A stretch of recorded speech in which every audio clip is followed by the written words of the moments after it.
मेरी ध्वनि जिनको नहीं आ रही हो ठीक से तो हाथ खड़ा करेंगे।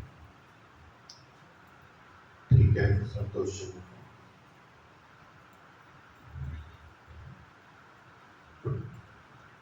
ओ ओ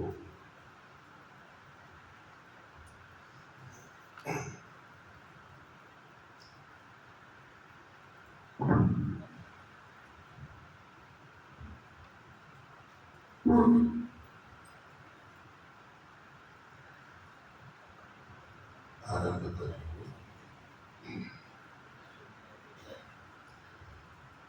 अन्य कार्यों से अपने को निवृत्त करके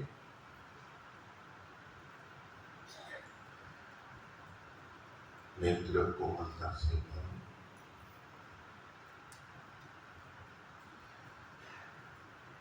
अंतर्मुखी होते हुए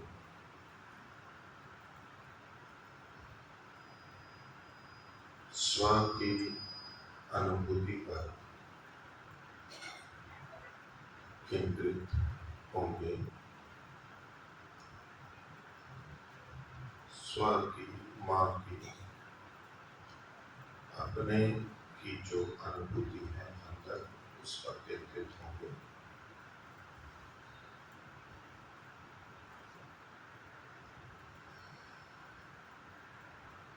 अपने अंदर भी विराजमान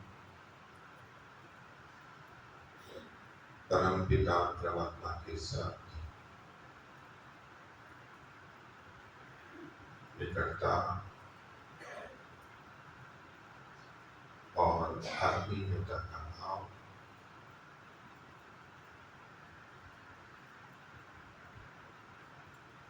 प्रभु से संबद्धता रखते हुए 3 बार ओम का उच्चारण करेंगे। श्वास करिए।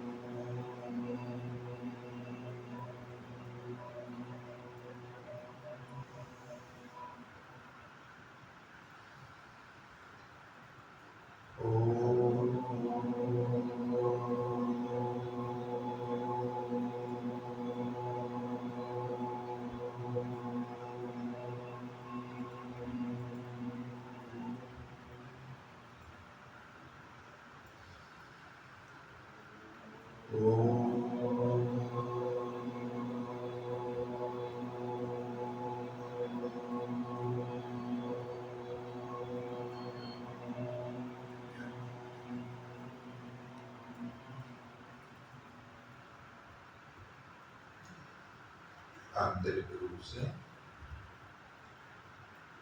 परमात्मा के साथ जुड़े रहते हुए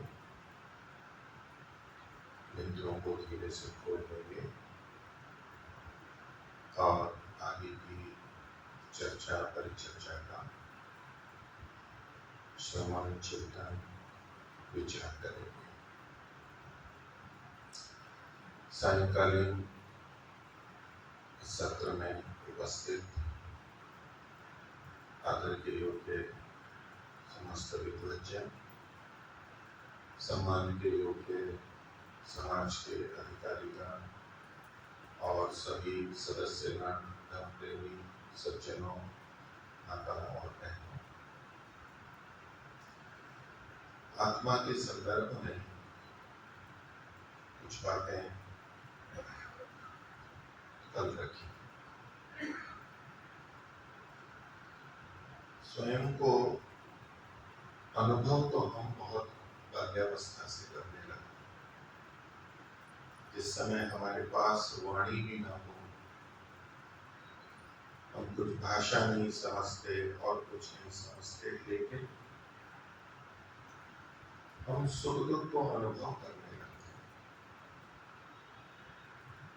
एक नवजात शिशु भी और गर्भस्थ शिशु भी सुख दुख को अनुभव करता है और उस अनुभूति में वो स्व को मां को जोड़ता जाता है और धीरे धीरे वो अपने किसी स्वरूप को निर्धारित करता है कि मैं ऐसा हूं, दूसरे भी ऐसा ही बोलते हैं। और ऐसे में स्वभावतः जो हमें अपना स्वरूप अपने आप निर्धारित हो जाता है, वो प्राय बाह्य रूप रहता है। लेकिन जैसे जैसे हम आगे बढ़ते हैं, हम देखते हैं कि बाहर से ये सुंदर है, बाहर से कुरूप है, लेकिन अंदर से ये सुंदर या कुरूप भिन्न भी हो सकता है, अच्छा या बुरा भी हो सकता है। तो वहां दोनों में तालमेल हमारा टूटने लगता है कि ये बाहर से जो अच्छा दिख रहा है, ये अंदर से अच्छा है या नहीं। होना तो ये चाहिए, जो बाहर से अच्छा तो अंदर से भी अच्छा। यदि यही मैं हूं तो व्यवहार में बार बार ये चोट हमारे पे पहुंचती है कि जिसको हमने बाहर से अच्छा समझा वो सब अच्छे नहीं निकलते, और जिनको बाहर से हमने बुरा समझा वो सारे बुरे भी नहीं निकलते। अभी कोई सिखा नहीं रहा है, हमारे बातचीत में होता रहता है, ये ऐसा है, ये ऐसा है, दिखने में ऐसा, लेकिन है ऐसा उठा है। लेकिन जो व्यक्ति का बाहर का स्वरूप होता है वो कहीं हमारे को बाधित करने लगता है कि ये जो बाहर का स्वरूप है ये उसका वास्तविक रूप है। और फिर आगे चल करके हम दूसरे को जब जानना चाहते हैं तो बाहर से नहीं जानते होते, अंदर का जानना चाहते हैं। हम उसके व्यवहार को देखते हैं, उसकी वाणी है, दो औरों से पूछेंगे कि वास्तव में कैसा है। यानी बाहर से जो दिख रहा है वो हमें स्वीकार नहीं हो पाता है, वो केवल पहचान तक के लिए होता है, व्यवहार के लिए। लेकिन ये है कौन, कैसा है, कुछ अंदर है। ये भी हम व्यवहार से बहुत कुछ सीखते जाते हैं, और फिर अपने साथ भी, क्योंकि हमें भी लोग यही कहने लगते हैं, आप अंदर से अच्छे हो, आप अंदर से बुरे हो। तो लगता है कि वास्तव में अंदर जो है वो उसका सही स्वरूप है, अच्छा या बुरा। बाहर का रूप तो कुछ और है। लेकिन संसार में जीते जीते हम चूंकि सब चीजें अपने पर केंद्रित होकर के करते हैं, हमारे लिए मैं अपने अपने लिए हम स्वयं केंद्र होते हैं, और बाकी सब उससे जुड़े हुए रिश्ते या व्यवहार होते हैं, केंद्र में हम ही होते हैं। सब अपने अपने केंद्र, और उससे फिर व्यापकता, हमारे उस केंद्र व्यापकता में जो आ जाता है वो अपना, उससे बाहर रहता है तो पर है, अनुकूल प्रतिकूल। लेकिन केंद्र हमारा स्वयं हम होते हैं, चाहे लौकिक सांसारिक जगत हो, चाहे आध्यात्मिक जगत हो, इससे कोई भी नहीं बचा हुआ। और वो जो हमारा अपना केंद्र है, जिसकी हम सतत अनुभूति करते हैं, बचपन में मूक रहते हुए भी जो अनुभव कर रहे थे, वही हम हैं। न्याय दर्शन में काफी चर्चा आती है इसकी कि आत्मा है कौन। एक एक करके चर्चा की है, केवल संकेत कर रहा हूँ, आप लोग उस विषयों से सब अधिकांश परिचित ही होंगे। ये शरीर मैं हूँ या नहीं हूँ, ये प्रश्न उठा करके सिद्ध किया ये शरीर तो मैं नहीं हो सकता। क्या मैं इंद्रियां हूँ? वहां भी पक्ष विपक्ष उठा करके सिद्ध किया कि नहीं, इंद्रियां भी मैं नहीं हो सकता। ये दो स्तर की बात प्राय हमारे को समझ में आ भी जाती है। लेकिन वहां अगली चर्चा आती है कि मन और आत्मा एक है या अलग अलग? मन और आत्मा एक है या अलग अलग है? तो वहां भी उन्होंने तर्क युक्ति से सिद्ध किया कि आत्मा और मन एक नहीं है, अलग अलग है। हम अपने व्यवहार में देखें, हम जितना पढ़ लेते हैं, सुन लेते हैं, काफी कुछ धर्म अध्यात्म से सिद्धांतों से जुड़े हुए हैं, तो ये तो अधिकांश को एकदम स्पष्ट हो जाता है कि मैं शरीर और इंद्रियां नहीं हूं। लेकिन ये जो अंदर मन है, या तो कहें बुद्धि है, तय कर रहे हैं, उसमें और आत्मा में भेद, वो किसी किसी किसी को समझ में आया होगा, या तुम्हें पूछो कि क्या अंतर पता लगता है कि मन और बुद्धि ये अलग अलग है या नहीं। सिद्धांत में तो हम कहेंगे मन जड़ है और मन प्रकृति से बना है, आत्मा उससे भिन्न है, अनुभूति के स्तर पर। तो हमें ये लगेगा कि ये दोनों तो एक ही। और इसलिए बहुत लोग यही बोलते हैं कि जो मन और आत्मा तो अलग अलग है ही नहीं, वही तो विचार, वही ज्ञान, वो एक ही तो है, कोई अलग है ही नहीं। और इसलिए कई लोग मन और बुद्धि को ही मानते हैं, आत्मा को मानते ही नहीं। और उसका भेद सूक्ष्मता से अंदर होना वो बहुत ऊंची समाधि की स्थिति में आता है, जिसको कि वहां पर एक शास्त्रीय शब्द कहा, सत्व पुरुष अन्यथा ख्याति। सत्व का मतलब है मन, अंतःकरण। पुरुष का मतलब है आत्मा, इसकी अन्यता यानी भिन्नता की ख्याति होना,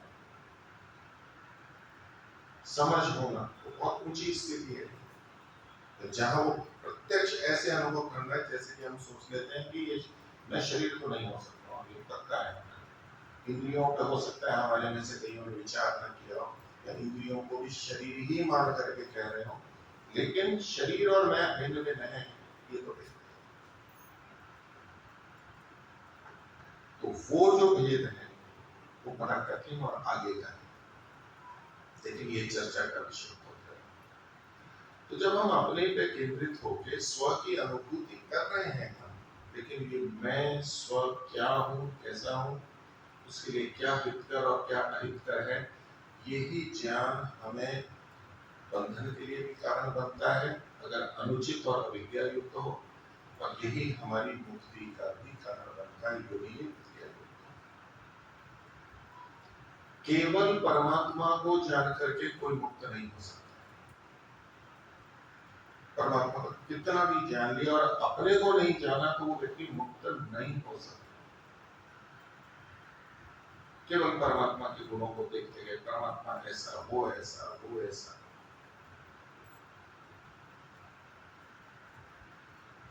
साधना में भी जो समाधियों के क्रम है उसमें प्रकृति को जानना भी आवश्यक है, सूक्ष्म प्रकृति को भी जानना आवश्यक होता है। फिर आत्मा का साक्षात्कार होता है संप्रज्ञात में, उसके बाद में परमात्मा का साक्षात्कार होता है असंप्रज्ञात समाधि। हम अपने को छोड़ नहीं सकते और अपने को छोड़ करके हम चल भी नहीं सकते, और जो अपने को छोड़ के या अपने यथार्थ स्वरूप से जितना दूर होके चलेगा उसका जीवन उतना ही अयथार्थ होगा। वो कहीं और इधर उधर करता रहेगा, अपना हित जो साधना चाहिए, कि जो उन्नति करनी चाहिए वो नहीं कर पाएगा, कम कर पाएगा। तो हम संसार की चीजों को जानते हैं, समझते हैं, तो अपने से संबद्ध होके जो जितनी उपयोगी है उसको हम उतना जानना चाहते हैं। बहुत सी चीजों को हम सूची देखें कि हम किसको अधिक जानना चाहते हैं, तो संसारिक व्यक्ति किसी किसी को बता देंगे कि मैं इसके बारे में अधिक जानना चाहता हूँ, इसके, इस व्यक्ति, इस वस्तु, ये घर, ये गाड़ी, ये कार, ये। आध्यात्मिक व्यक्ति कहेंगे कि मैं परमात्मा को सबसे अधिक जानना चाहता हूँ, मैं वेदों को सबसे अधिक जानना चाहता हूँ। दूसरों को जब हम जानना चाहते हैं अधिक, ये तब अधिक होता है जब हम, मैं सांसारिक दृष्टि से कह रहा हूँ अभी, आध्यात्मिक ईश्वर का विषय छोड़ के रखिए। कारण हम अपने लिए ही रहे होते हैं, लेकिन अपने को हम नहीं जान रहे होते। लेकिन जिसमें अपने को जानने की जिज्ञासा हो गई, तो दूसरों को जानने की जिज्ञासा उसकी कम हो जाए। हम जिस वस्तु, व्यक्ति, परिस्थिति से अधिक प्रभावित होते हैं, चाहे सुख के रूप में चाहे दुख के रूप में, उसको हम उतना अधिक जानना चाहते हैं। और जिससे हम प्रभावित नहीं हो रहे हैं, चाहे सुख रूप में चाहे दुख रूप में, उसको हम उतना कम जानेंगे या तो नहीं जानेंगे, हम जानने की इच्छा नहीं करेंगे। हमारी जो जानने की प्रवृत्ति है वो इस आधार पर निर्भर करती है, किसको अधिक जानना चाहते हैं, किसको कम जानना चाहते हैं। परिवार वाले रिश्ता तय करना चाहेंगे तो जिस युवक या युवती से अपने परिवार में रिश्ता करना चाहते हैं, परिवार उसके बारे में देखो कितना जानना चाहिए, अपने से संपर्क करें। और नहीं तो मतलब कितने युवक और युवतियां ऐसी सब जगह ही मिले। अध्यात्म में जब व्यक्ति पढ़ने लगता है तो वो एक तुलना करता है कि मैं किससे अधिक प्रभावित हो रहा हूँ, किससे अधिक प्रभावित हो रहा हूँ, अर्थात मेरे जो सुख और दुख है वो किस पर अधिक प्रभावित हो रहे हैं, किस पर अधिक है। भाई यदि एक या दो ऊंचे जो जिससे हम प्रभावित होते हैं, मैं आपसे पूछूं कि अपने जो हमारे को जितने सुख और दुख होते हैं या हो रहे हैं जिसके जैसे भी, तो हम सबसे अधिक प्रभावित किससे हो रहे हैं? किसी एक या दो का नाम ले सकते हैं आप, कोई भी अपना अपना बताएं। सबसे अधिक किससे प्रभावित हो रहे हैं, सुख के रूप में या दुख के रूप में? किसी एक दो का नाम लीजिए, अपना अपना कोई अगर लेना चाहते हैं, संकोच नहीं है। नहीं, बाहर से किससे एक नाम लीजिए, बाहर तो बहुत सारी चीजें। आप पड़ोसी से सबसे अधिक प्रभावित हो रहे हैं, आप अपने पति से अधिक प्रभावित हो रहे हैं, अपनी पत्नी से हो रहे हैं, अपने बच्चों से हो रहे हैं, अपनी नौकरी में जो आपका अधिकारी है वो आपको बहुत अधिक प्रभावित कर रहा है। कौन सबसे अधिक प्रभावित कर रहा है हमको? अन्न सबसे अधिक प्रभावित कर रहा है, हमारे वस्त्र अधिक प्रभावित कर रहे हैं। अगर मैं तुलना करके देखूं तो सुखद रूप में या दुखद रूप में हमें कौन सबसे अधिक प्रभावित कर रहा है? उसके यदि एक दो नाम आप में से कोई भी बोले तो बोलिए।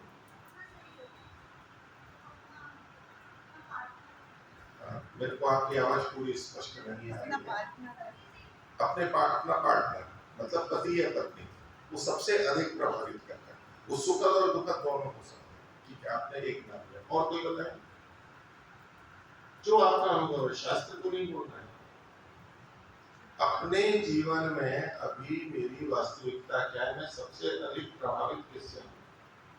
तो ये इसलिए कह रहा हूँ कि जिससे हम सबसे अधिक प्रभावित होते हैं उसको हम उतना अधिक जानना चाहते हैं, वो हमारे विचार का विषय अधिक बनता है, उतना ही अधिक बनता है। कोई और बताएंगे? हाँ बोलिए। पीछे बेटे से, ठीक है, और कोई?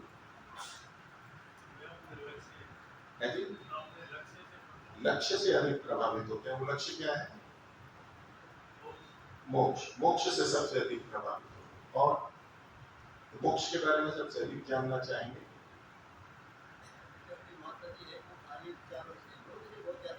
माता जी से अधिक प्रभावित है, सुखद रूप में देख सकते हैं। अब हम ये विचार करें कि हम सबसे अधिक प्रभावित किससे होते हैं। वास्तव में हमारे सुख दुख पर प्रभाव डालने वाला सबसे अधिक कौन होता है? जितने भी व्यवहार हैं, जितने भी हम अपने से संबंधित हैं, लेकिन हम स्वयं अपने को सबसे अधिक प्रभावित करते हैं। हम दूसरे की दृष्टि से देख रहे हैं, लेकिन जितने हमारे सुख और दुख हैं उसकी हम अगर सूचियां बनाएं और उसको एकत्रित करें तो हमारे सुख में दूसरे अधिक कारण हैं या हम स्वयं अधिक कारण हैं, और हमारे दुख में दूसरे अधिक कारण हैं या हम स्वयं अधिक कारण हैं। ये विचार करने को पड़ा। सामान्यतः चूंकि हमारे सुख दुख रहते हैं तो हम दूसरों को ही कारण देखते हैं, दूसरे निमित्त बनते हैं, अवश्य बनते हैं, कारण भी बनते हैं, लेकिन हम सबसे अधिक प्रभावित हम स्वयं से होते हैं। एक श्लोक प्रचलित है, आप लोगों ने सुना होगा, आत्मानम एव मन्येत कर्तारम सुख दुःखयोः। स्वयं को उसका आधार कि एक ही चीज को, यदि एक वस्तु हमें अधिक प्रभावित करती है सुख या दुख के रूप में, तो एक ही वस्तु को देख करके कोई सुखी हो रहा है और कोई दुखी हो रहा है। अनुकूलता प्रतिकूलता, एक ही व्यक्ति को, एक ही वस्तु को, एक ही परिस्थिति को देख करके, इसका मतलब वो वस्तुओं का अपना गुणधर्म है, वो प्रभावित करती है, लेकिन हम भी तो बहुत प्रभावित होते हैं अपने से। विचार हमारे अच्छे या बुरे, प्रयत्न हमारे अच्छे या बुरे, दूसरों से भी जो है उसमें हम भी बहुत कारण बनते हैं जिनसे भी हम प्रभावित होते हैं। अच्छों से भी हम प्रभावित नहीं होते और बुरों से भी प्रभावित नहीं होते या होते। तो जब व्यक्ति को ये समझ में आ जाए कि मैं स्वयं अपने को सबसे अधिक प्रभावित करता हूँ, मैं इसको दूसरे शब्दों में आपसे प्रश्न करूं थोड़ा स्थूल रूप से। एक बच्चा अपना विकास कर रहा है और बड़ा योग्य बन गया, पद प्रतिष्ठा शिक्षा के जो भी आगे बढ़ रहा है, उसका सबसे अधिक कारण कौन है? कहते माता पिता हो सकते हैं, धन हो सकता है, आप परमात्मा को भी कह सकते हो, आप ज्ञान को कह सकते हो। विद्यार्थी विद्या पढ़ता है तो कोई अच्छा बनता है, कोई उतना कम बनता है, उसमें सबसे बड़ा कारण कौन है? वो बच्चा स्वयं है जो जिसने प्रगति की है। दूसरे को जो सहायता करते हैं वो एक सीमित मात्रा में कम या अधिक है। व्यक्तित्व कारण होता है। हम स्वस्थ हैं या अस्वस्थ हैं, इसमें सबसे मुख्य कारण कौन है? हम कह सकते हैं पर्यावरण ऐसा है, प्रदूषण है, ये है, वो है, ठीक है, बहुत सारे कारण हैं, उनको कोई मना नहीं कर रहा है, लेकिन सब कारणों में हमारे स्वस्थ रहने या अस्वस्थ रहने में सबसे मुख्य कारण कौन है? हमसे।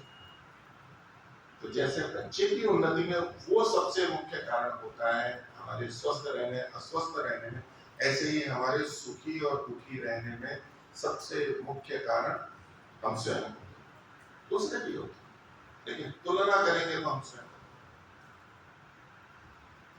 जिस क्षण व्यक्ति को ये अनुभव में आ जाता है, ये समझ में आ जाता है, तो जैसे दूसरे सुख और दुख देते हैं तो उसके लिए और अधिक जानना चाहता है व्यक्ति, ये मेरे को प्रभावित करना है। जब ये पता लग जाता है कि मैं स्वयं अपने को सबसे अधिक प्रभावित कर रहा हूँ, वो अपने को और अधिक जानने की तरफ उन्मुख हो जाता है। कारण वही है, जो मुझे सबसे अधिक प्रभावित करता है मैं उसको अधिक जानूंगा, जानने की इच्छा होगी। जब तक प्रभावित कर रहा है तब तक कुछ जानूंगा, ताकि या तो ग्रहण कर सकूं या निवारण कर सकूं। इसलिए सुख और दुख, सुख की प्राप्ति और दुख की निवृत्ति के लिए कोई व्यक्ति बाहर गतिविधियां कर रहा है, दिन रात मेहनत में कोई कमी नहीं है, तो परिश्रम है उनकी बात है। आलसियों को छोड़ दीजिए, खूब मेहनत कर अपने सुख और दुख के। और दूसरा व्यक्ति वो सब छोड़ के आंख बंद करके बैठा हुआ है, स्वाध्याय में लगा हुआ है, अपनी वृत्तियों को देखने में लगा हुआ है। लक्ष्य तो वही है, आत्मा सब समान है, लक्ष्य वही है। अंतर ये हो जाता है कि मैं स्वयं को कैसा मानता हूं, उसके अनुरूप में वहां पर प्रवृत्त होता हूं। और ये इतना मुख्य तत्व है, जैसा मैंने कल कहा, इससे कोई बचा हुआ नहीं है। अपने अपने स्तर पर अपने को जानने का प्रयास करते हैं, ईश्वर के अस्तित्व को झुठलाने वाले बहुत मिल जाएंगे, लेकिन स्वयं अपने अस्तित्व को झुठलाने वाले झुठला नहीं सकता। मैं हूं, ये तो कौन मना करेगा? तो आत्मा को जानना समझना बहुत आवश्यक है। हम जो स्थूल रूप से कुछ जान लेते हैं, जैसे कल कुछ चर्चा की और हमने देखा, अनुभव किया कि हमारे कुछ अपने धर्म हैं, हम ज्ञान गुण वाले हैं, सुख दुख को अनुभव करते हैं, इच्छा द्वेष हमारा गुण है, प्रयत्न हमारा गुण है, शास्त्र ने कहा उसके अनुरूप ही और हमारे अनुभव में कुछ और बातें हमने सुनी पढ़ी है कि आत्मा सर्वव्यापक है या एकदेशी है।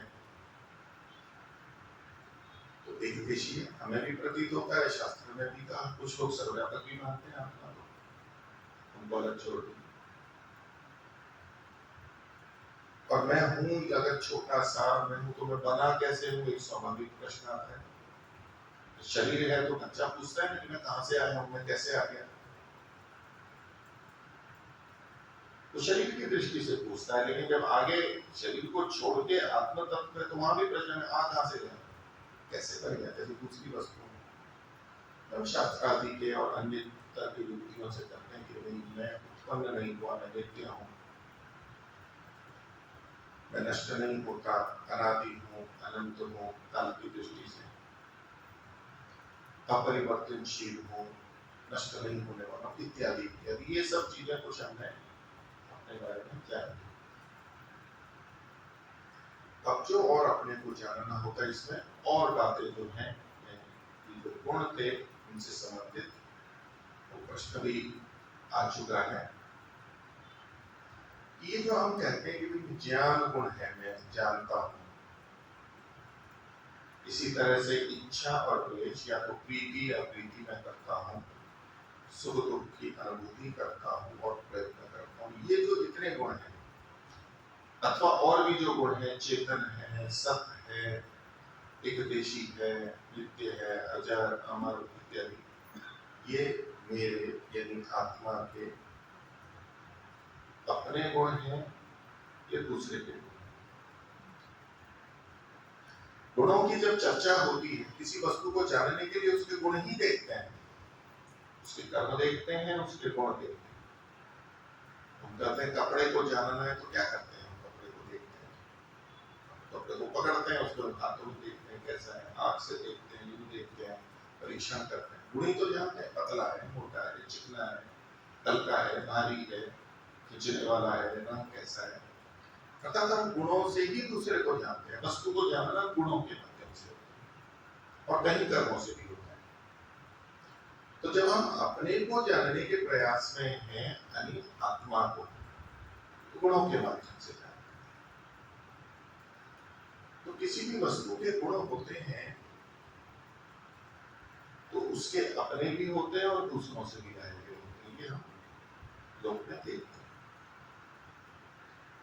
और गुण कभी उत्पन्न भी हो जाते हैं और कभी नष्ट भी हो जाते हैं। कभी कोई गुण वाला लगता है, जैसे कि कोई कपड़ा रंगीला हो, रंग वाला हो और बाद में फीका पड़ जाए, तो कहेंगे इसका गुण बदल गया, रंग बदल गया।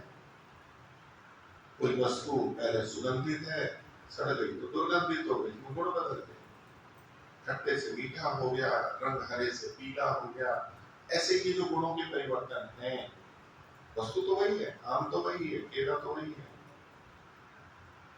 तो जब वस्तु के गुण होते हैं वो हम देखते हैं कि गुण बदलते हैं, लेकिन कुछ गुण बदलते नहीं है, ये भी है। उस वस्तु का भार कितना है, भले वो आम कच्चा है या पक्का है, उसका जितना भार है, भार तो उतना ही रहता है, आकार भी लगभग वैसा ही रहेगा। अन्य वस्तुओं का किसी का आकार सदा से वैसा है, वैसा ही रहेगा। तो यानी गुणों से जब हम किसी को जानते हैं तो गुण दो प्रकार के दिखाई देते हैं, कुछ हमेशा रहने वाले और कुछ बदल जाने वाले। तो ऐसे ही जब हम अपना सोचते हैं कि आत्मा के जो ये गुण हैं, ये इसके सदा रहने वाले हैं या बदलने वाले हैं। ये जो गुण हमने सोचे इनके बारे में आप देखिए कि ज्ञान, इच्छा, द्वेष, प्रयत्न, सुख और दुख, ये गुण हमने देखे। मैं आपसे पूछूं तो आप बता सकेंगे ये हमारे गुण बदलने वाले हैं या न बदलने वाले? बदलने वाले सारे या कोई? ज्ञान गुण कहा, ज्ञान गुण हमारा बदलने वाला है या नहीं? इच्छा और द्वेष बदलने वाले हैं या नहीं? सुख और दुख बदलने वाले हैं या नहीं? प्रयत्न बदलने वाला है या नहीं?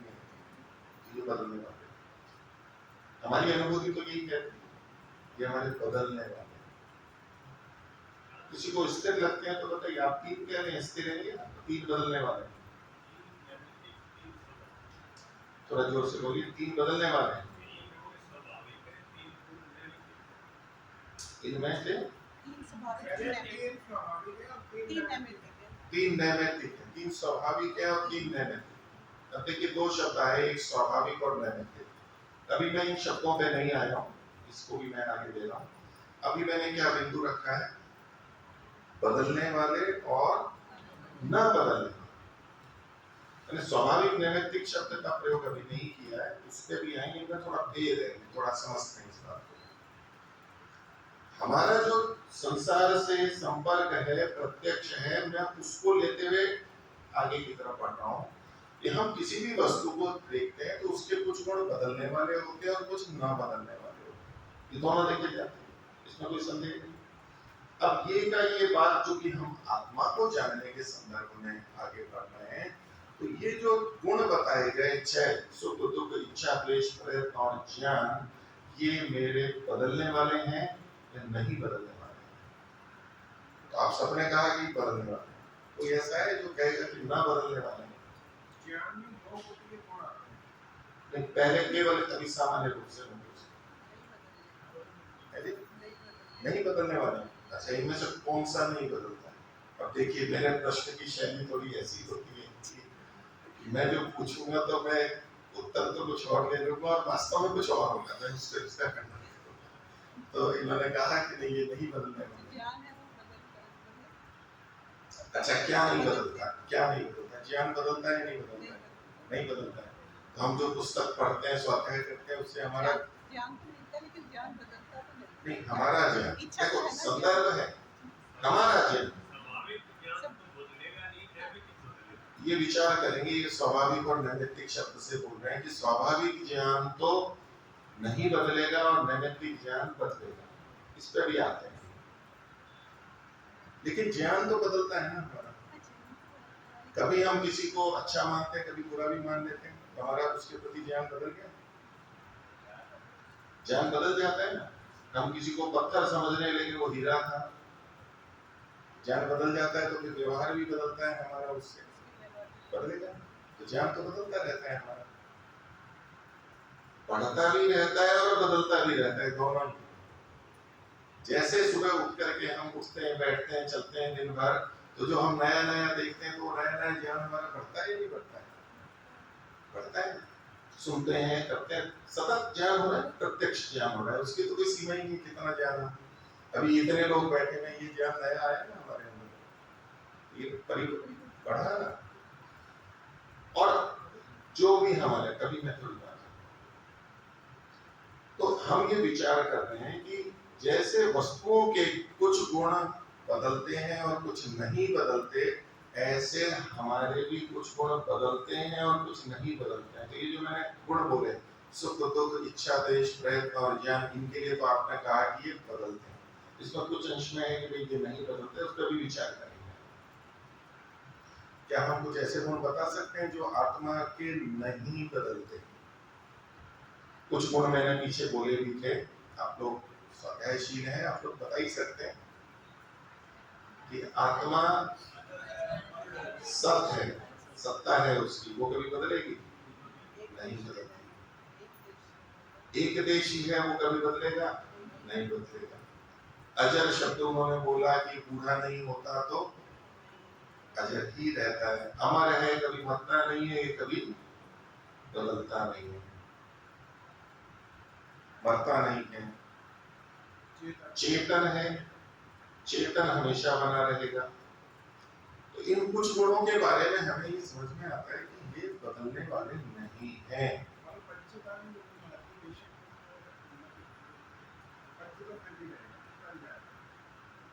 देखिए, मेरे को जब तक पूरा वाक्य आपका स्पष्ट नहीं होगा, और कभी भी बोले तो हाथ खड़ा करके बोले, और जब मैं कहूँ कि बोलिए तब बोलिए, और बीच में मैं आपको बिल्कुल अवसर दूंगा कि भाई हाँ बताइए, बोलिए, तो और बाद में थोड़ा शंका समाधान का भी विषय रखेंगे। लेकिन मैं आपको विषय तक समझने या पहुंचाने के लिए मैं थोड़ा सा ये इस तरह से, तो मैं सीधे ही आपको बता देता हूँ ये ऐसा है, ये ऐसा है, ये ऐसा।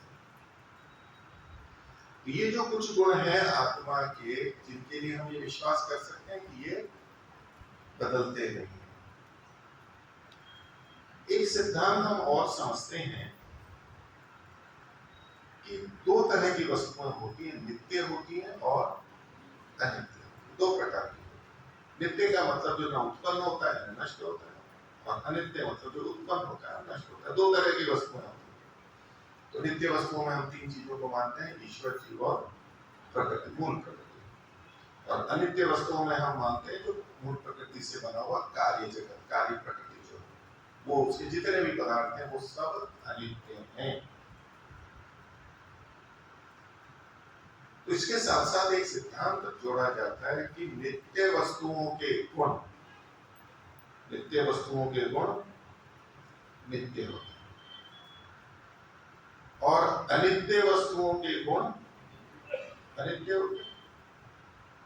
जो वस्तु पहले थी ही नहीं तो उसका गुण उसमें था ही, वस्तु ही नहीं है तो क्या होगा। और वो वस्तु जब नष्ट हो गई उसके गुण भी समाप्त हो गए उस वस्तु के।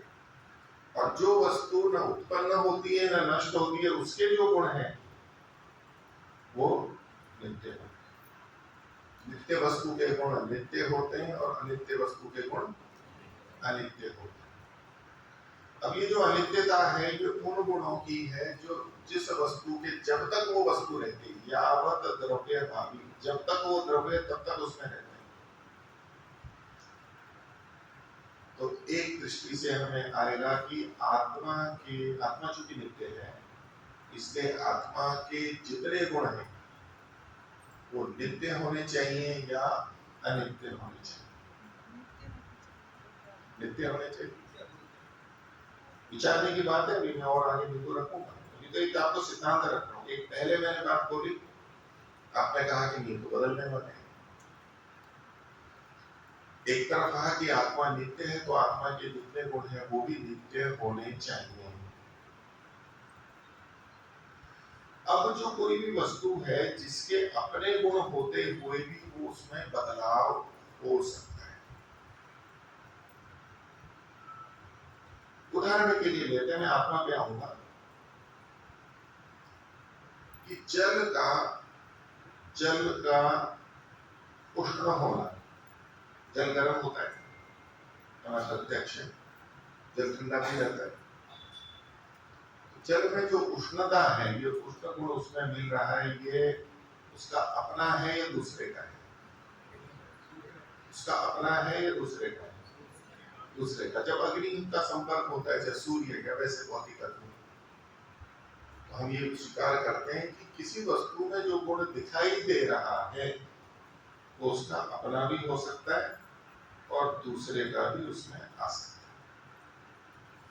तो यहाँ ये भाषा, दो शब्द और प्रयोग किए जाते हैं, फिर हम इन शब्दों के आधार पर आगे की चर्चा करेंगे। जिस वस्तु के अपने गुण होते हैं वो उसके स्वाभाविक गुण कहलाते हैं, दूसरे से नहीं आते, उसके अपने हैं। और जो गुण दूसरे से आते हैं, जो उसके अपने नहीं होते हैं, वो उसके नैमित्तिक गुण कहलाते हैं। निमित्त से आते हैं, किसी कारण से आते हैं, उसके अपने अंदर नहीं थे। तो अब गुणों को हम किस तरह से देख रहे हैं? एक तो वो गुण जो सदा वैसे रहते हैं और कुछ गुण होते हैं जो बदलते रहते हैं। कुछ गुण ऐसे होते हैं जो वस्तु के अपने होते हैं और कुछ गुण ऐसे होते हैं जो दूसरे से आते हैं, उसके अपने नहीं होते। और नित्य वस्तु के गुण नित्य होते हैं, अनित्य के वस्तु के गुण अनित्य। ये कुछ एक मोटा मोटा सिद्धांत हमने देखा।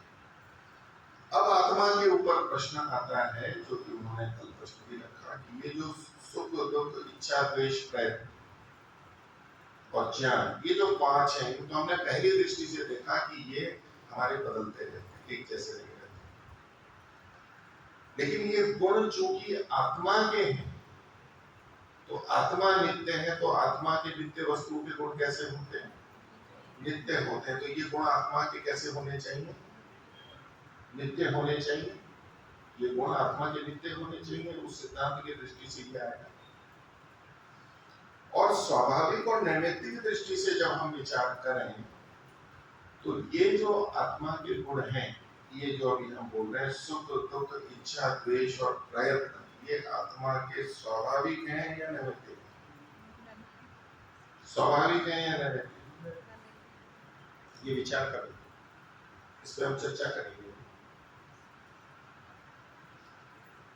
अब ये एक प्रश्न साथ में आता है कि ये गुण 5 बदलने वाले तो हैं, तो जो स्वाभाविक गुण होते हैं वो बदलते हैं या नहीं बदलते? बदलते कौन से गुण हैं? नैमित्तिक गुण बदलते हैं या स्वाभाविक गुण भी बदलते हैं? ये सामान्यतः हम क्या विचार करते हैं कि जो स्वाभाविक गुण हैं वो बदलेंगे नहीं, वो तो नित्य हैं। बदलते कौन से हैं? नैमित्तिक गुण बदलते, नैमित्तिक गुण बदलते। ये हम नियम मान के चलते हैं। जब हम सुख दुख इच्छा द्वेष प्रयत्न और ज्ञान को बदलता हुआ अनुभव कर रहे हैं, तो सुख दुख इच्छा द्वेष प्रयत्न को आत्मा का नैमित्तिक गुण माने या स्वाभाविक गुण माने, ये प्रश्न। आप कह रही हैं कि नैमित्तिक गुण माने, ये तो क्योंकि वो बदलते हैं। और दूसरी तरफ हमने कहा कि जो नित्य वस्तु होती है उसके गुण भी नित्य होते हैं। तो ये सुख दुख इच्छा द्वेष प्रयत्न आत्मा के गुण माने गए हैं। आत्मा नित्य है तो ये तो नित्य होने चाहिए। और यदि ये नित्य है तो फिर बदलते क्यों हैं? तो बदलने नहीं चाहिए। ये कुछ अंतर विरोध है, इनको समझने के लिए इसकी जो मूल बात है उसको एक बार हम समझ लेंगे तो स्पष्टता आ जाएगी। आपने बात रखी कि शरीर के साथ जुड़ने से ये बदलते हैं। जैसे पानी गर्म हुआ कैसे? अग्नि के जुड़ने से या संयोग से। इसका मतलब क्या हुआ? ये गुण नैमित्तिक गुण। तो यदि आपकी दृष्टि से स्वीकार कर लें कि ये जो ज्ञान सुख दुख इच्छा द्वेष प्रयत्न है ये बाहर की स्थितियों से बदल रहे हैं, तो ये नैमित्तिक कहलाएंगे या स्वाभाविक कहलाएंगे? क्योंकि बाहर के निमित्त से हमारे में आ रहे हैं। ज्ञान हमें कहां से प्राप्त हो रहा है? बाहर से प्राप्त हो रहा है।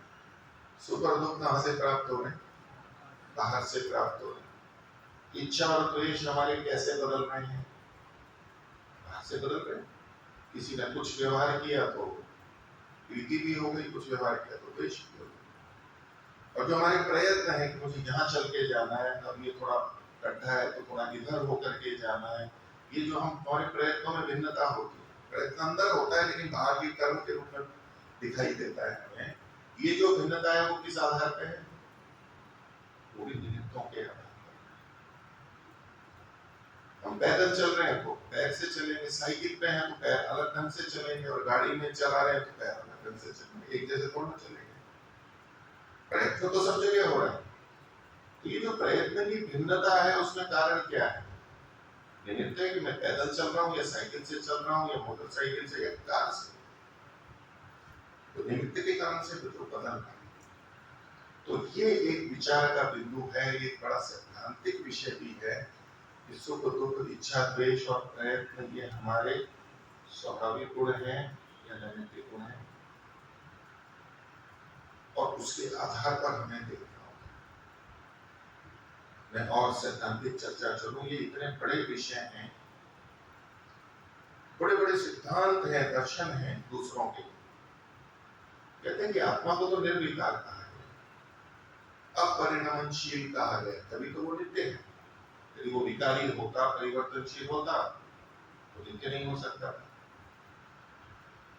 तो ये जो हमें अपने अंदर सुख और दुख से भिन्नता दिखाई दे रही है, जो राग और द्वेष की भिन्नता दिखाई दे रही है हमारे अंदर, या तो ये मानो कि परिवर्तनशील है, आत्मा भिन्न भिन्न हो रहा है, जो इनमें परिवर्तन है तो हम बदल रहे हैं। जो बदलने वाला होता है वो विकारी होता है, वो परिणामी होता है, यानी वो अनित्य होता है। फिर हम अनित्य सिद्ध होने लगेंगे जबकि शास्त्र उसको नित्य और निर्विकारी अपरिणामी कहता है। तो वहां वो सिद्ध करते हैं कि ये जो सारे सुख दुख इच्छा द्वेष प्रयत्न है ये आत्मा में नहीं हो रहे, हम आत्मा में समझ रहे हैं। वास्तव में प्रकृति में हो रहे हैं, वास्तव में मन में हो रहे हैं, आत्मा में नहीं हो रहे।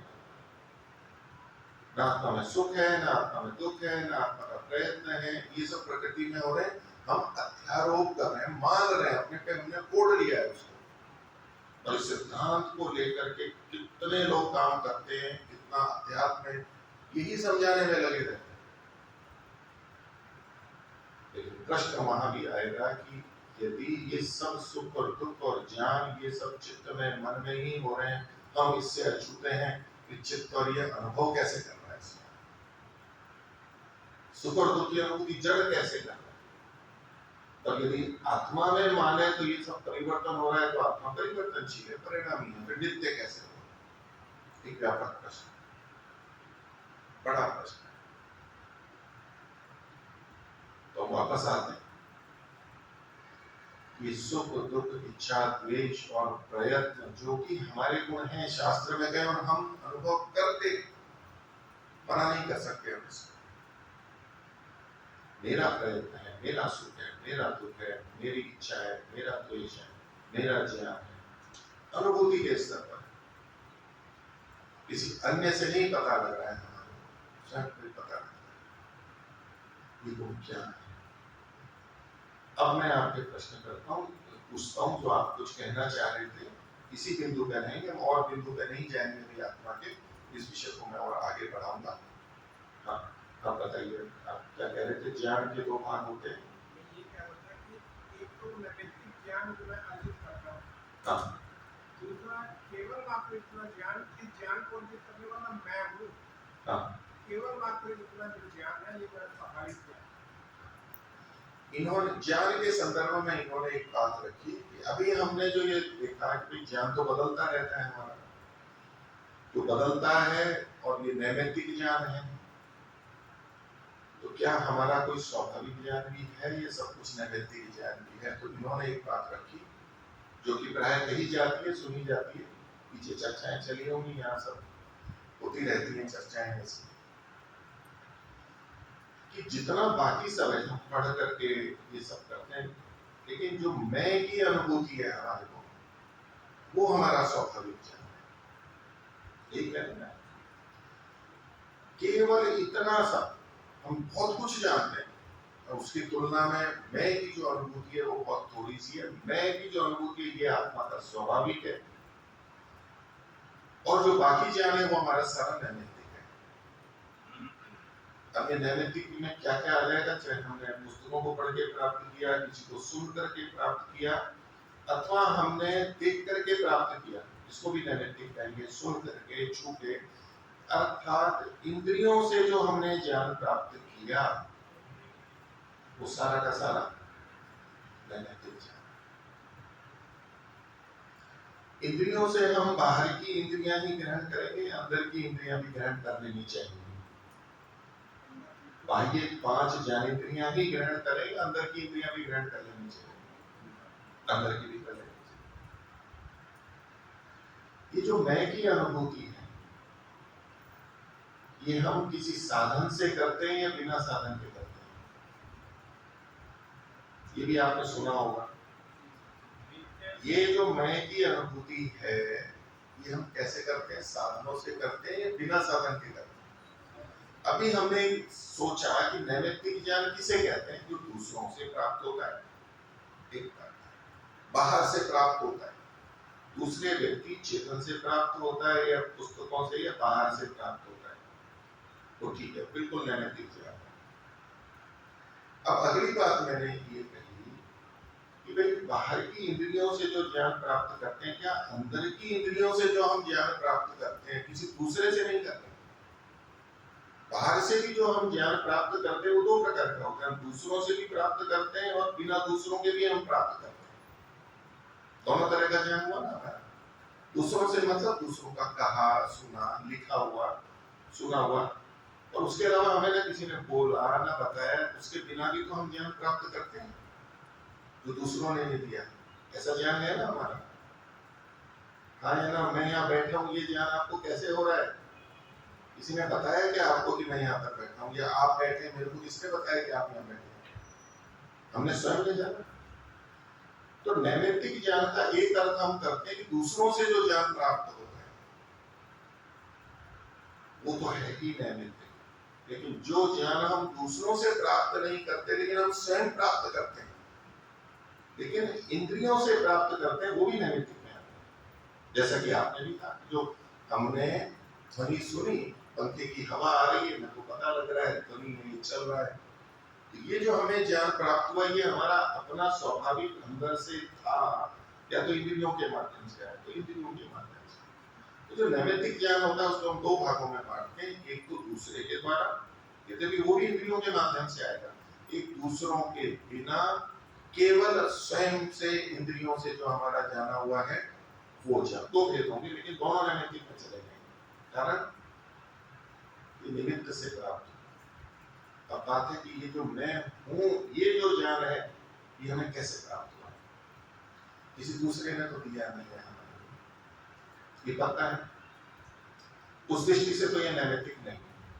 अगर हम यही कसौटी रखते हैं कि दूसरे के द्वारा जो प्राप्त नहीं हुआ वो स्वाभाविक ज्ञान है, तो मैं हूँ ये स्वाभाविक ज्ञान कहा जा सकता है। दूसरी कसौटी क्या है कि इंद्रियों से जो ज्ञान हम प्राप्त करते हैं वो भी हम नैमित्तिक मानते हैं। तो मेरा प्रश्न ये है, फिर से दोहरा रहा हूं, अब तक आपने सोच भी लिया होगा उत्तर, दोहरा रहा हूं प्रश्न को, कि मैं हूं ये ज्ञान हम किसी अंतःकरण इंद्रिय से प्राप्त करते हैं या बिना उसके प्राप्त करते हैं? इंद्रिय से। किस इंद्रिय से? किस इंद्रिय से? मन शब्द बोल रहे हैं। और कोई? अहंकार से। उसको मतलब या तो अंतःकरण कह देते हैं तो मोटे तौर पे वो भी ठीक है, नहीं तो अंतःकरण चतुष्टय मन बुद्धि चित्त और अहंकार। इसमें जो ये अहंकार नाम का एक अंतःकरण है, अंतः इंद्रिय, अहंकार नाम की एक अलग से इंद्रिय है, उससे प्राप्त करते हैं। निश्चित है, क्या उसके बिना भी हम स्वयं की अनुभूति कर सकते हैं? नहीं कर सकते। तो नैमित्तिक ज्ञान के हमने दो भेद किए थे, दूसरों से प्राप्त करना या इंद्रियों के माध्यम से प्राप्त करना। तो यदि मैं हूं ये अनुभूति मुझे अंतःकरण से यानी अहंकार से हो रही है, तो जो हमारी परिभाषा है उसके अनुसार ये हमारा स्वाभाविक ज्ञान होगा या नैमित्तिक ज्ञान होगा? स्वाभाविक ज्ञान होगा या नैमित्तिक ज्ञान होगा? क्या कसौटी है नैमित्तिक ज्ञान की और स्वाभाविक ज्ञान की? कसौटी क्या है? परिभाषा तो हमें देनी पड़ेगी, तभी हम निर्णय करेंगे कि मैं हूं ये जो मेरे को ज्ञान हो रहा है ये स्वाभाविक ज्ञान है या नैमित्तिक ज्ञान? हाँ बोलो।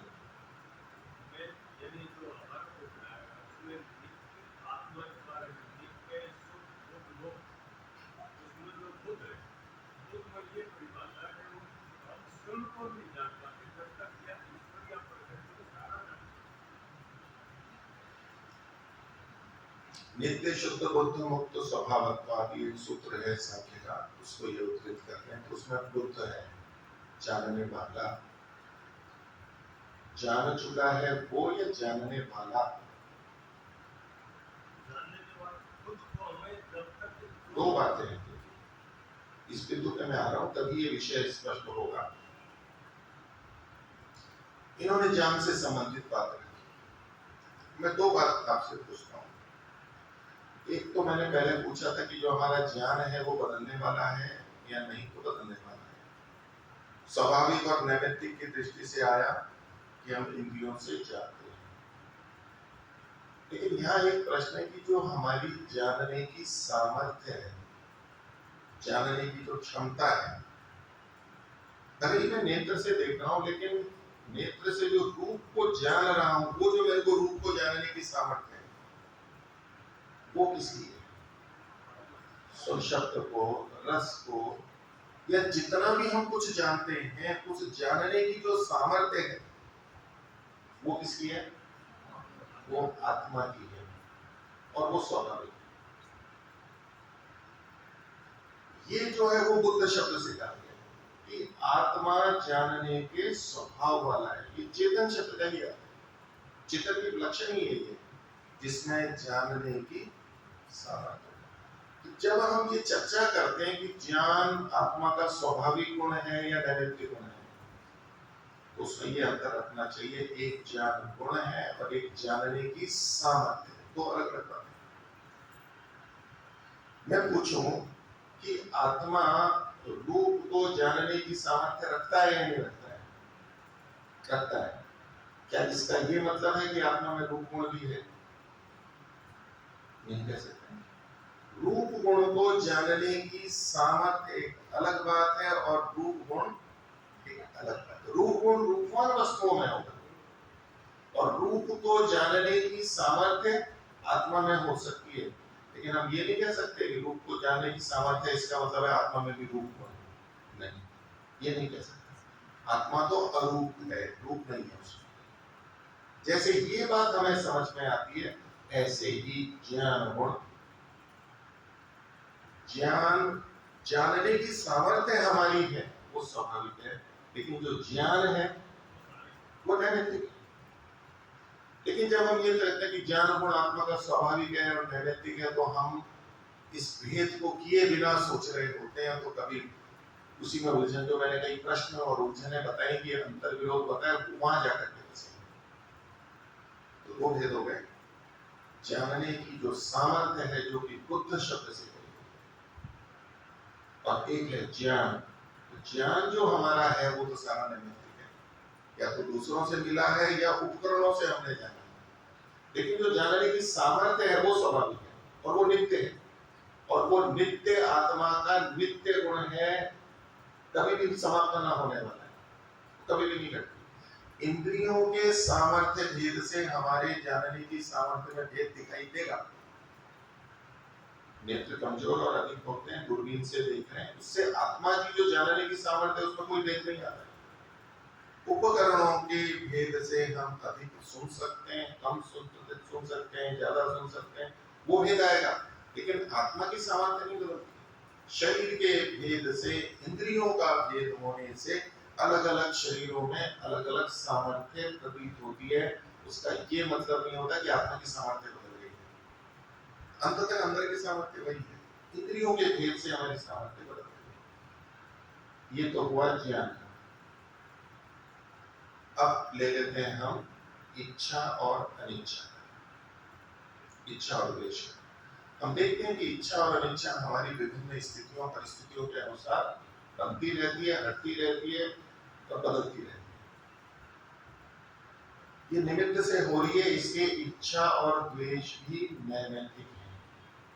या तो कोई हमें इच्छा करवाएगा कि देखो ये करो, ये बहुत अच्छा है, ये बहुत गलत व्यक्ति है, इसे द्वेष पैदा कर देगा, या तो दूसरे करेंगे या तो हम स्वयं कर लेंगे। जैसे ज्ञान के संदर्भ में दूसरे करेंगे, इंद्रियों से हम स्वयं करेंगे।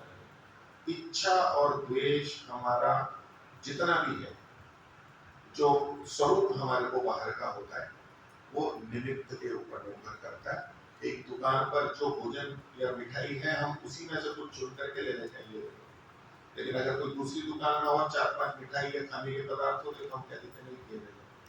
अंदर की इच्छा वही है। आत्मा की जो मूलभूत इच्छा है कि मैं सुख को प्राप्त करूं, ये स्वाभाविक है। इच्छा की जो क्षमता या शक्ति है वो स्वाभाविक है, लेकिन जो इच्छा का स्वरूप है, प्रकट होना है, वो भेद होता है हम सब में अलग अलग, और समय, स्थिति, काल, परिस्थिति के साथ बदलता रहता है। ये जो इच्छाएं हैं ये नैमित्तिक है। जैसे कि था कि कोई व्यक्ति कुछ धंधा करता है, कोई कुछ करता है, लेकिन लक्ष्य वही है कि धन कमाए, लक्ष्य वही है कि सुख की प्राप्ति हो, दुख की निवृत्ति हो।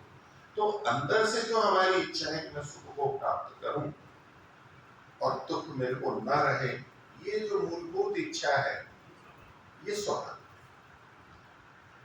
प्रीति करने की सामर्थ्य हमारी अपनी स्वाभाविक है, अप्रीति द्वेष करने की सामर्थ्य हमारी स्वाभाविक है। लेकिन जो प्रीति या अप्रीति हम कर रहे होते हैं वो अपने ज्ञान आदि परिस्थिति के अनुसार कर रहे होते हैं, उसमें बहुत सारे निमित्त कारण होते हैं।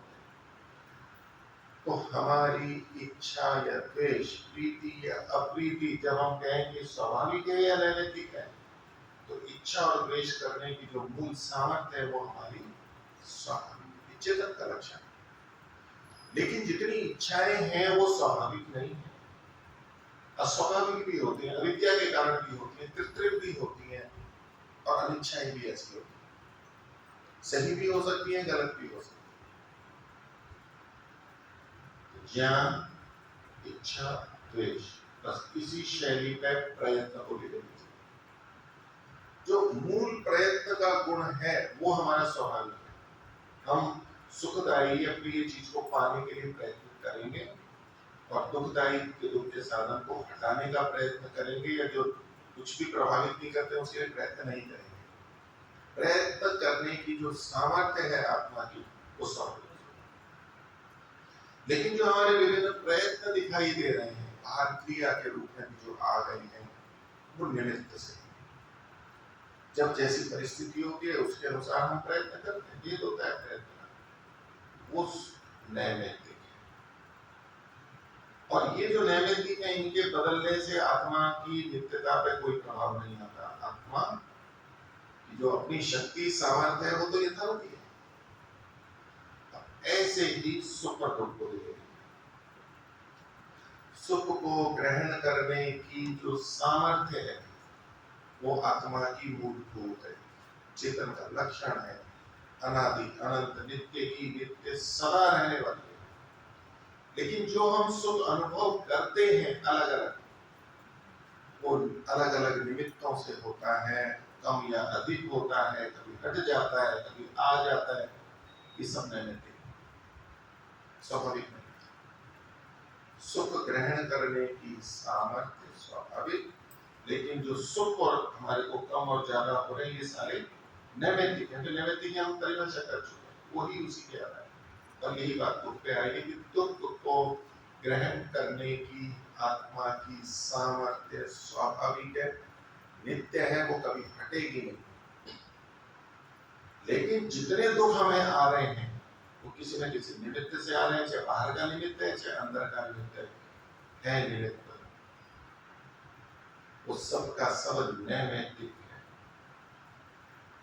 ये इस विषय में हमें, मैंने बात को रखी, लगभग आ गई है, समय हो चुका है, तो मैं तो अपनी तरफ से समाप्त करता हूँ। प्रश्न हो तो लिख के दे दीजिए, कल ले लेता हूँ, अथवा कैसी अनुमति हो तो एक दो प्रश्न। थोड़ा सा जोर से बोलिए। परमात्मा के गुण नित्य हैं। हाँ हाँ हाँ।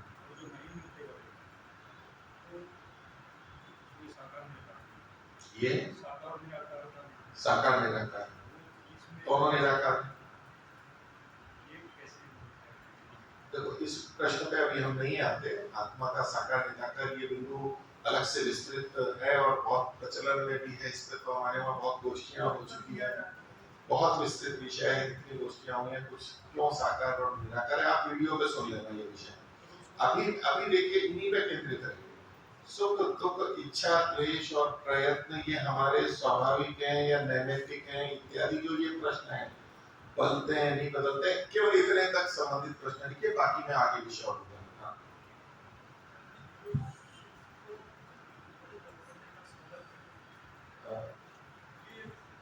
थोड़ा जोर से बोलिए, आगे आइए, हवा से मेरे को पूरा नहीं सुनाई दे रहा।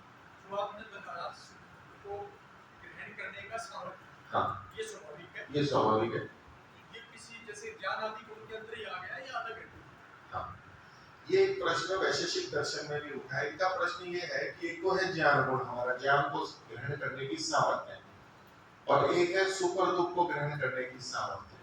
वैशेषिक में एक प्रश्न उठाया है कि जो ज्ञान है वो और सुख दुख ये एक ही है या अलग अलग है, क्योंकि सुख दुख भी अनुभूति है, तो अनुभूति है तो ज्ञान हो गया, तो फिर ज्ञान से भिन्न क्या हुए सुख दुख। एक प्रश्न उठाया, चर्चा की और उन्होंने सिद्ध किया कि ज्ञान अलग है और सुख दुख अलग है। सुख दुख का ज्ञान होता है वो एक अलग बात है, इसको मैं उदाहरण से बताता हूँ। ज्ञान जो होता है उसकी हम स्मृति कर सकते हैं, ज्ञान जो होता है उसकी हम स्मृति कर सकते हैं, उसका संस्कार पड़ता है। अब सुख दुख को लीजिए, एक तो अभी मेरे को सुख या दुख हो रहा है, अभी ये सुख दुख हो रहा है, ये अलग चीज है। अब ये जो सुख दुख हो रहा है इसका ज्ञान भी हमारे को हो रहा है, सुख और दुख का ज्ञान भी हमारे को हो रहा है। अब मेरे को वो दुख हट गया, कांटा हट गया मेरे पैर से, अभी मेरे को वो दुख नहीं है, लेकिन उस दुख का ज्ञान है। तो वो जो दुख हो रहा था वो अलग बात है, और दुख का जो मेरे को ज्ञान हो रहा है वो एक अलग बात है, उन दोनों को मिलाना नहीं है। तो दुख अलग है, दुख जब तक होगा तभी तक होगा, दुख जब तक होगा तभी तक होगा, लेकिन ज्ञान बाद में भी हो सकता है, स्मृति से भी हम ज्ञान कर सकते हैं। ये भेदक लक्षण बताया हमने। तो सुख दुख की संवेदना साथ में है, इसलिए उसको ज्ञान कहते हैं। यही बात इच्छा और द्वेष पे भी आती है। जिस समय हम इच्छा और द्वेष कर रहे हैं वो भी तो अनुभूति कर रहे हैं, लेकिन इच्छा और द्वेष अलग गुण है, क्योंकि इच्छा जिस समय है उसी समय है, द्वेष जिस समय है उसी समय है। लेकिन मैंने कल ये इच्छा की थी, ये मेरे को एक अलग ज्ञान है, अब उसकी स्मृति है। मैंने इच्छा नहीं की थी, ये मेरे को ज्ञान है। तो ये भिन्न भिन्न गुण है, इसीलिए ज्ञान गुण अलग माना गया है, सुख और दुख अलग माने और इच्छा और द्वेष अलग। अधिक है तो आदमी प्रथम कोई कम करता है कोई ज्यादा करता है, तो फिर कर्म सिद्धांत आ जाएगा उसके अंदर। प्रयत्न